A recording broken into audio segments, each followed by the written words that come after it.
Well, hello and welcome to the Shifts and Pucks Newspack for Tuesday, October the 18th. Of course, you can follow us on Twitter at Shifts and Pucks, Facebook.com Shifts and Pucks, YouTube.com Shifts and Pucks, Twitch.com Shifts and Pucks. Subscribe wherever you get your audio, as well as on the Area 51 Sports Network, as we've got both Canucks and Flames in action tonight. We'll talk about the Canucks game last night against the Washington Capitals. Another blown lead.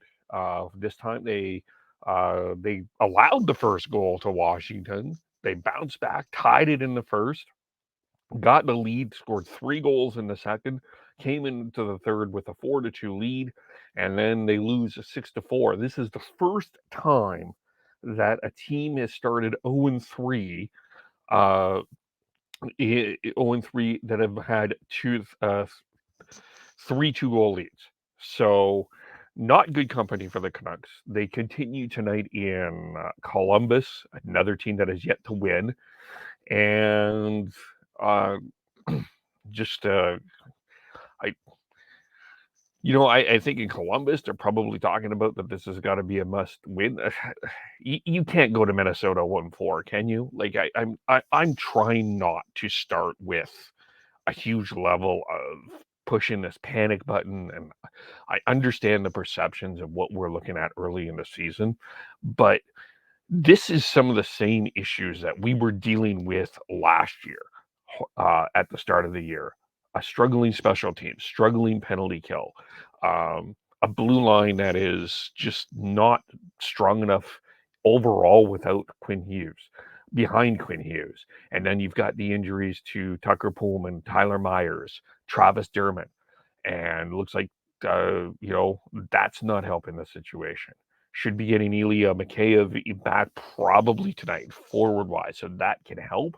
But Thatcher Demko has the second lowest goals expected in the National Hockey League, behind only ahead of Marc-Andre Fleury so far of the Minnesota Wild. Um, just for me. And by the way, Sean and Chris and Tyler will be on post game after the Columbus Blue Jacket game. Just for me, uh, just watching this team, just not good enough right now on a number of different fronts, and just again, it's the new trying to keep this not as editorialized, but from a Canucks perspective, again, starting last year slow, starting the penalty, everything's from last year, knowing this, how important the start of the season was, you gotta lock down some of these games. And look, the Oilers, you could argue that was not necessarily a winnable game. The Oilers are a stronger team, but you could certainly argue that Philly and Washington were winnable games. You can certainly argue tonight Columbus is a winnable game, depending on the result hit there. Um, a lot of people really struggling. Bo Horvat struggling. JT Miller struggling defensively as well. So there's a lot of issues. They will, Sean and Chris and Tyler will get into them. Um, and I just, so listen to them from their perspective. I know that I have a bit of a different perspective than what's going on with them from their perspective, but we're already hearing the hot seat of Bruce Boudreau. I got to put a little bit of question on Patrick Alvin. Here's something to think about just as before we go on here. There were 7 right shot defensemen that moved in the off season of, like, I would say a top 4 to 6 quality. You had John Klingberg that signed as a free agent in Anaheim, and then you had that. You had John Marino that was traded to New Jersey. You had Jeff Petrie that was traded to Pittsburgh. You had Mackenzie Weegar ending up in Calgary. You had Brent Burns ending up in Carolina. I feel like I'm missing one more. So Burns, Weegar, Marino, Petrie, Klingberg. There was a number of so that's Brent. So let's count that over again. Brent Burns, John Marino, Jeff Petrie, Mackenzie Weegar, John Klingberg, and so that's at least 5 that I'm off the top of right now. there was an absolute need for the Canucks to get a right shot defenseman in the offseason, and they never got it.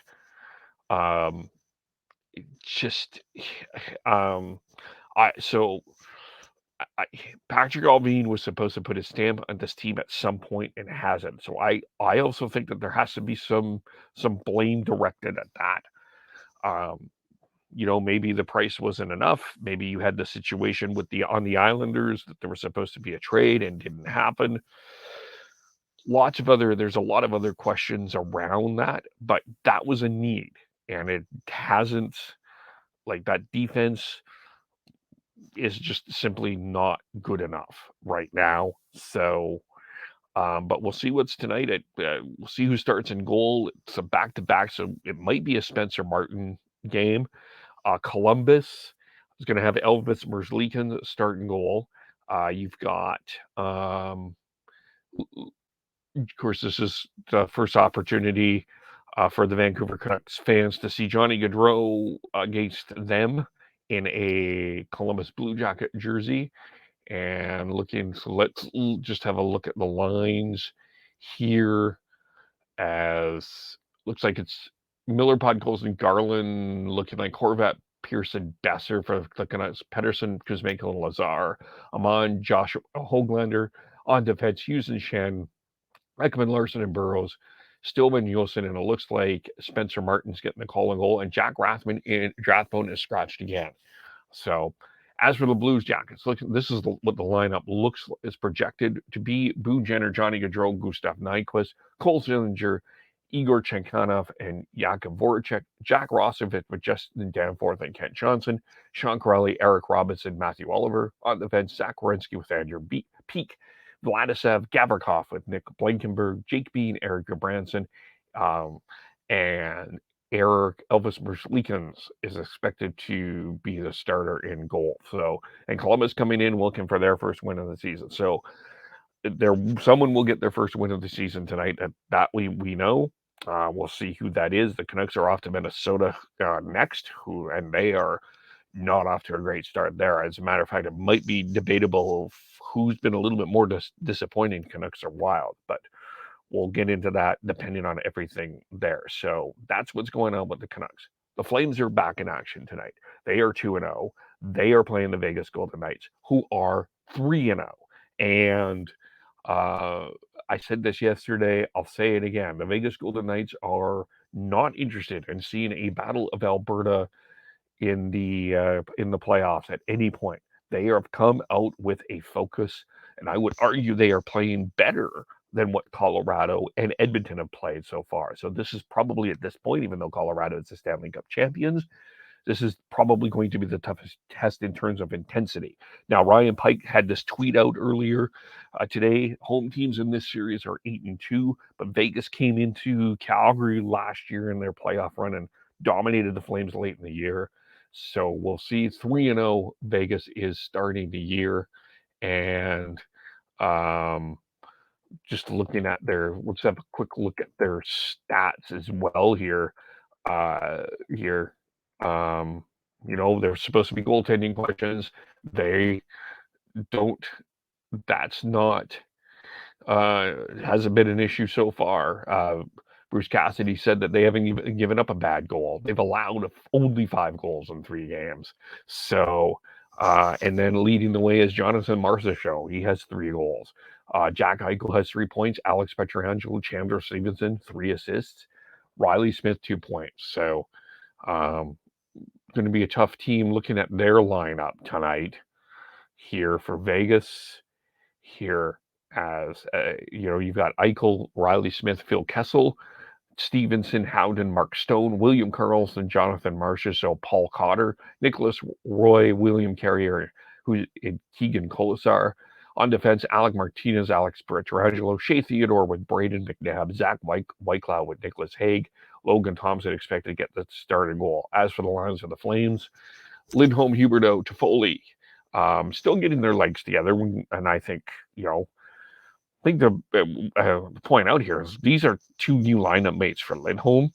Toffoli hasn't really played much with Lindholm. He got in later last year. It was mostly Kachuk and Goodrow with Lindholm, and of course Huberdeau is playing with Lindholm for the first time. Kadri, Dubé, Mangiapane, they've been the best line, and Dubé and Mangiapane do have some chemistry together. You've got Backlund, Coleman, and Lewis, and then Rooney, Lucic, and Ritchie, who I think have done a really strong job as a fourth line.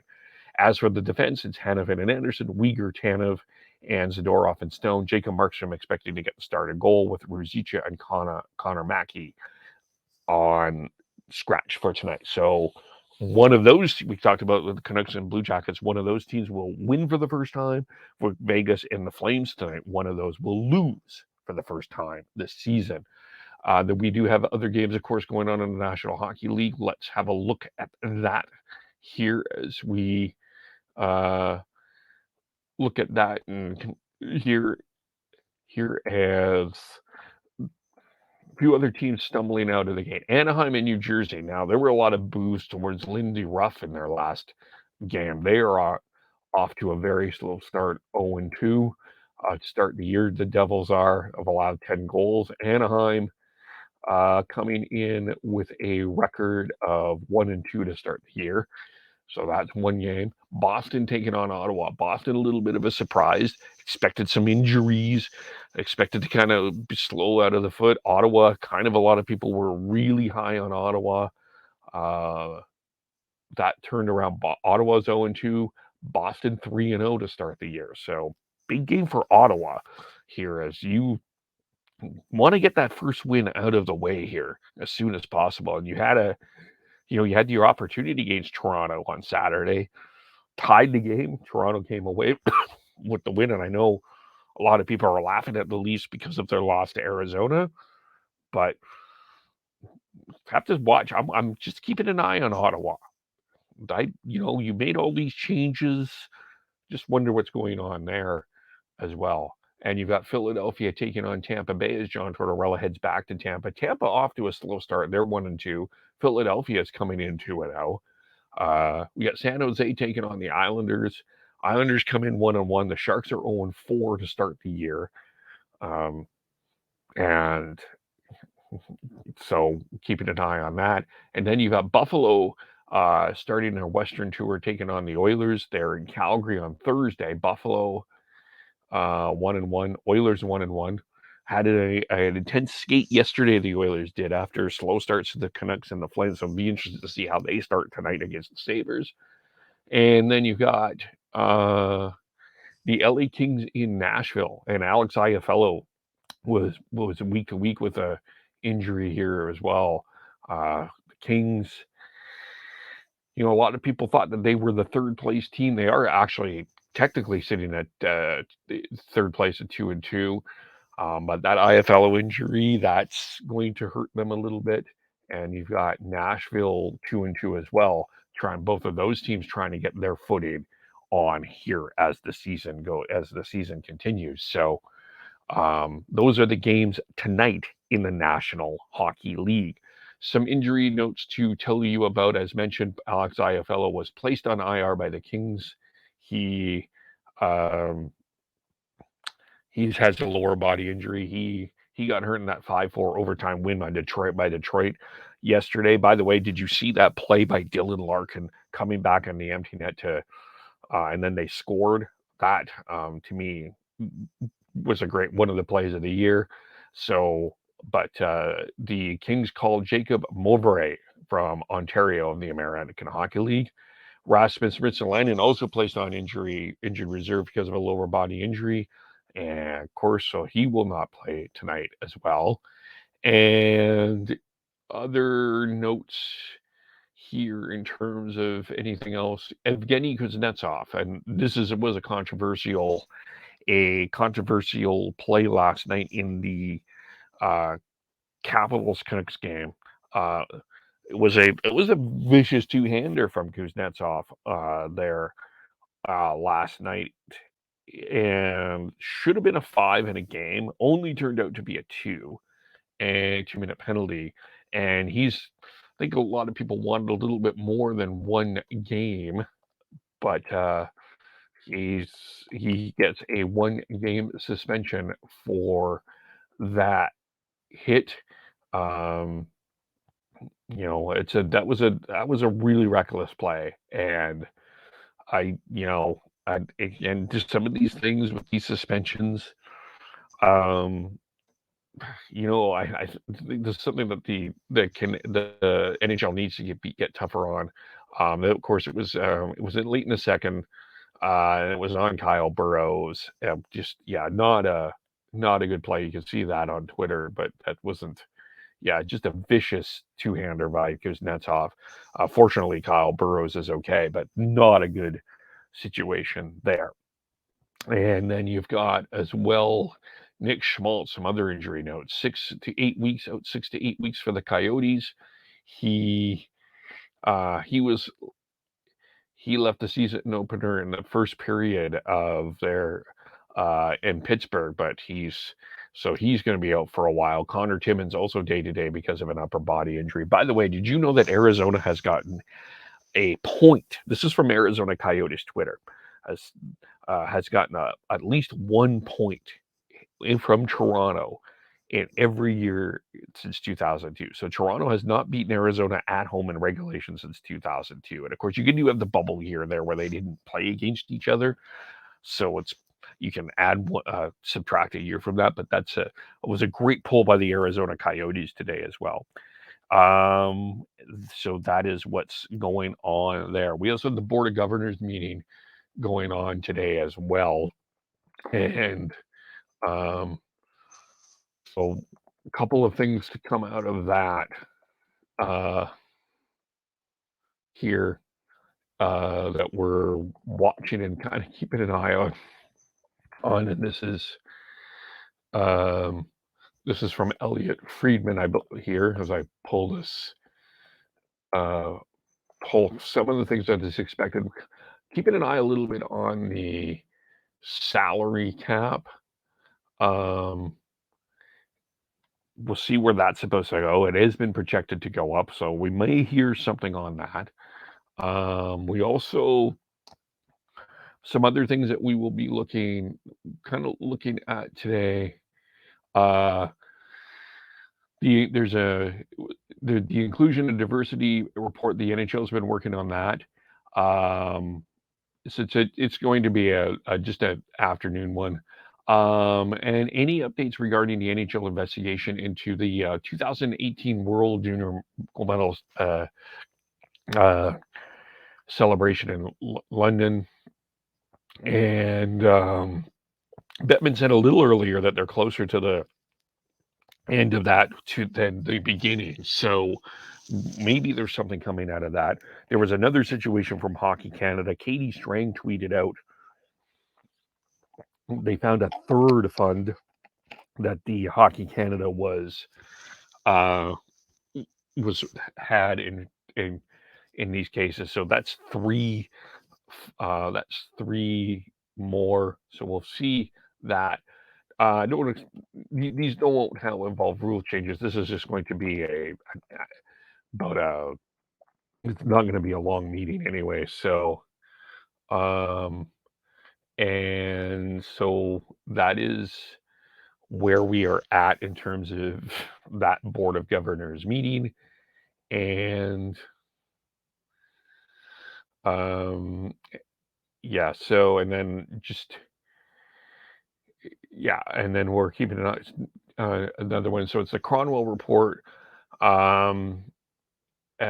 revealed new details about a third fund of cash reserves in the and of course Katie Strang treating this out reserved and organized resistance to financial transparency.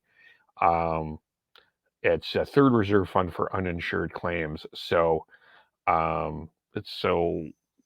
it's there's still, everyone is out of Hockey Canada and we're looking at new faces involved with Hockey Canada, but we'll still have to see how this is going to look, what this is going to look going forward. And still to me, still a lot of questions involving Hockey Canada and what's going on there. No games in the QHL till tomorrow. No games in the OHL till tomorrow. AHL action and WHL we have a couple of games, and And with a couple of other news items there, we've got Kamloops taking on the Brandon Wheat Kings. We've got the Winnipeg Ice and the Victoria Royals going on there. And so Wheat Kings, the Wheat Kings come in with a record of 4-3-1. The Blazers at 4-1. They're hosting the Memorial Cup, by the way, this year. Just a reminder. And the Winnipeg Ice have come in. We'll see what the standings are next week. Are the number one ranked team in the CHL. They're 7-1. The Royals are 2-7. And 24 players will be part of the U17 challenge from the WHL. For Team Black, we've got Josh Fluker, Tyson Biskowski, Colton Roberts, Clark Caswell, Jordan Gavin, Lyndon Lakovic, Cole Pearden, and on red, Chase Woodsky, Terrence Smith, Berkeley Cotton, Tasia Ginla will be part of that. Thomas Merzick from Carson Weech, and Caleb Hadlin will be part of that as well. And there was a trade with the Everett as well. Here, another trade in the Western Hockey League as just pull that up here as well. Then we'll close off with the AHL, finish that up there as the Tigers have traded Oren Strom and true draft picks to Everett for 04 born goaltender Evan May. So that is another trade going on in the Western Hockey League, as it's been a busy time of trades and going on there as well. All right, and as far as the American Hockey League goes, we've got tonight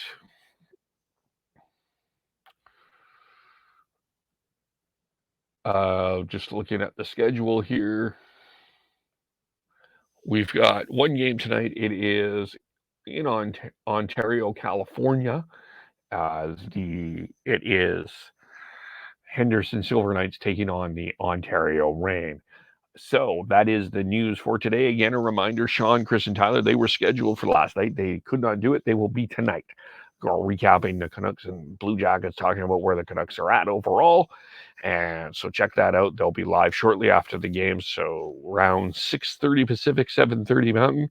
You can follow them on, and then we will be talking. Dan Stevenson will at least join me for sure to talk Flames on Thursday, pregame ahead of the Flames and the Buffalo Sabres. You can follow us all individually. Sean Beardy Canuck 03, Tyler TNOBLE, Christian Schneids SCHNEIDZ, Devin Gordhow 09, I am KVOLE. Join Fireside Chat. They posted their podcast every Monday. Fireside Chat. I am KVOLE, Shifts and Pucks, Facebook, YouTube, Twitter, Twitch. Subscribe wherever you get your audio, as well as on the Area 51 Sports Network. We thank you for watching and listening. We will talk to you very soon. Bye for now.